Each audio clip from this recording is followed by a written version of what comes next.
Shalom, puji Tuhan, kita bersyukur pada saat ini kita bisa beribadah, memuji nama Tuhan, dan pada pagi hari ini kita akan merenungkan firman Tuhan dengan tema Speak, Preach, Share the Gospel. Jadi, bagaimana kita anak-anak Tuhan mau menceritakan tentang Injil Tuhan kepada orang lain.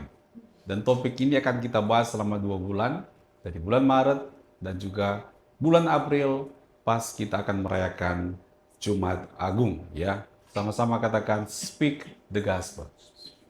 Ya. Kalau mau bilang preach the gospel, menurut anak saya bagus preach papa. Cuma ya kalau preach udah kayak pendeta, nanti orang pada takut. Jadi speak the gospel. Kita harus speak up, harus bicarakan tentang Injil Tuhan. Nah, kita lihat dulu firman Tuhan di Markus 1 ayat 15. Markus 1 ayat 15, demikian firman Allah, kita baca bersama 3. Katanya, waktunya telah genap, kerajaan Allah sudah dekat, bertobatlah dan percayalah kepada Injil. Yesus Kristus berkata, bertobatlah dan percayalah kepada Injil. Ada satu momen dalam hidup kita betul-betul harus memikirkan tentang diri kita yang sesungguhnya. Tentang siapa kita, apa yang kita perjuangkan, apa yang sungguh-sungguh bernilai dalam hidup kita. Ketika kita melihat diri kita dengan sebenar-benarnya, dan kita punya kesadaran bahwa di dalam hidup ini ada yang lebih berkuasa dari kita. Ada yang lebih hebat dari kita. Dia adalah yang menciptakan kita. Dia adalah Tuhan yang Maha Kuasa.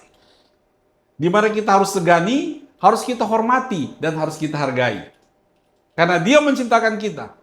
Persoalannya kita sadar bahwa kita sebagai manusia tidak sungguh-sungguh menghormati Tuhan.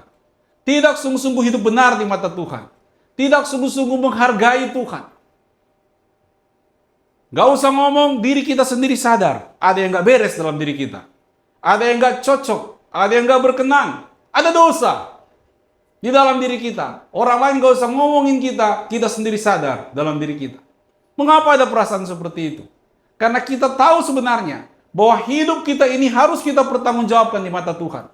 Bahwa hidup kita ini harus kita perhadapkan di mata Sang Pencipta yang telah menciptakan kita. Karena Tuhan menciptakan kita ada maksud dan tujuan. Bukan suka-suka kita menjalani hidup ini. Dia ciptakan kita di muka bumi. Dia beri kita nafas. Dia beri kita hidup.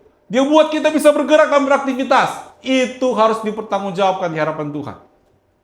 Ketika bicara demikian, maka kita sadar kita ini gak layak di hadapan Tuhan. Banyak gak benernya, banyak gak betulnya di mata Tuhan. Sehingga kita panggil Tuhan pun kita merasa kita gak pantas. Kita mau berteriak kepada Tuhan pun kita merasa gak layak.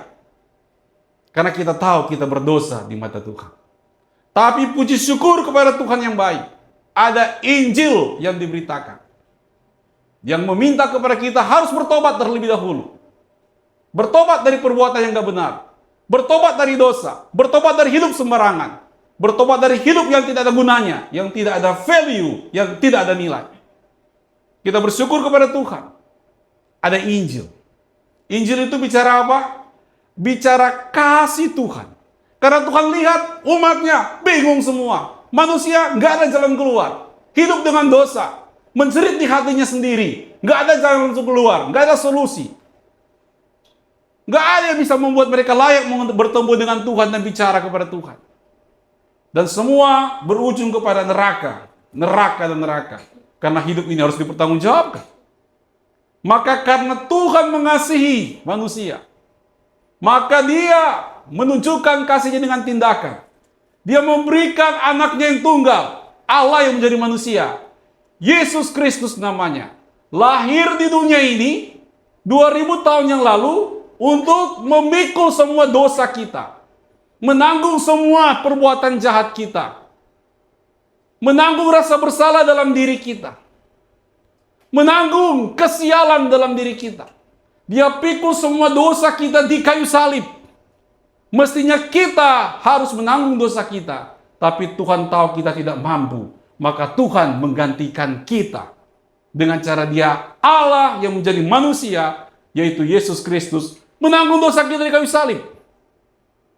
Sehingga kalau kita bertobat, dan menerima Yesus sebagai Tuhan dan Juru Selamat yang hidup, yang telah menanggung dosa kita, yang telah memikul dosa kita, maka firman Allah berkata, bertobatlah, percayalah kepada Tuhan Yesus. Maka dosa-dosamu diampuni Tuhan, dihapuskan Tuhan.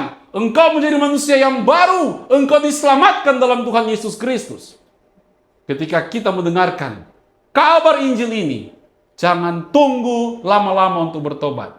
Sekaranglah waktunya kita mau bertobat. Terima Tuhan Yesus sebagai Tuhan dan Juru Selamat yang hidup, agar kita berkenan di hadapan Tuhan, mengalami keselamatan, dan hidup kita yang sesungguhnya terjadi. Makanya dikatakan kita sebagai ciptaan yang baru. Itulah kabar Injil. Itulah berita Injil yang harus kita beritakan kepada mereka yang tersesat jalannya, yang tidak menemukan jalan keluar, tentang pergumulan, tentang dosa di hatinya. Tuhan panggil kita agar kita kembali menjadi segambar dan serupa dengan Tuhan. Tujuan ciptaan Tuhan yang semula di Taman Eden, menciptakan manusia berkenan di mata Tuhan, segambar dan serupa dengan Tuhan, dan layak di hadapan Tuhan. Semua sudah percaya Tuhan Yesus? Amin. Puji Tuhan. Nah, saudaraku, Tuhan berkata kita harus memberitakan Injil. Next slide. Mengapa menyampaikan Injil? Mengapa kita harus menyampaikan Injil? Anda yang telah percaya Tuhan Yesus, Tuhan minta engkau harus memberitakan Injil. Kita harus cari tahu kenapa ya. Mari kita belajar 3 hal. Yang pertama, 1, membawa orang kepadanya. Ketika kita memberitakan Injil, kita sedang membawa banyak orang untuk bertemu dengan Sang Pencipta yang penuh kasih, agar orang-orang itu bisa mengalami pengampunan dosa. Ini keren banget, saudara. Keren banget. Anda menjadi orang-orang yang terlibat membawa orang lain untuk bertemu Tuhan supaya dia diampuni dan diselamatkan. Kita lihat dulu firman Tuhan.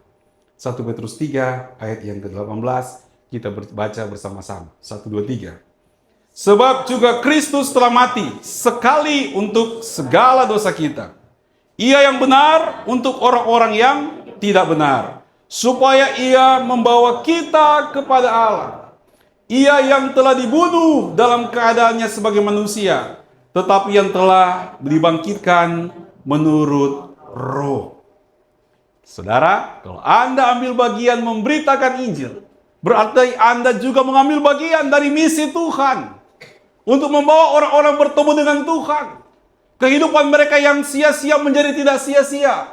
Mereka yang kalut, bingung, punya masalah dengan dosa-dosa mereka, dan mereka tidak tahu harus kemana. Ketika engkau ambil bagian memberitakan Injil, engkau menolong mereka menemukan jalan yang sesungguhnya dalam hidup ini, menemukan tujuan yang sesungguhnya dalam hidup ini. Mereka menemukan, oh ini namanya Tuhan Yesus.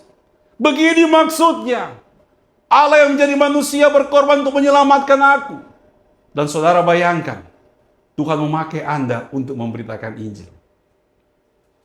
Anda membagikan tiket kepada banyak orang untuk masuk surga.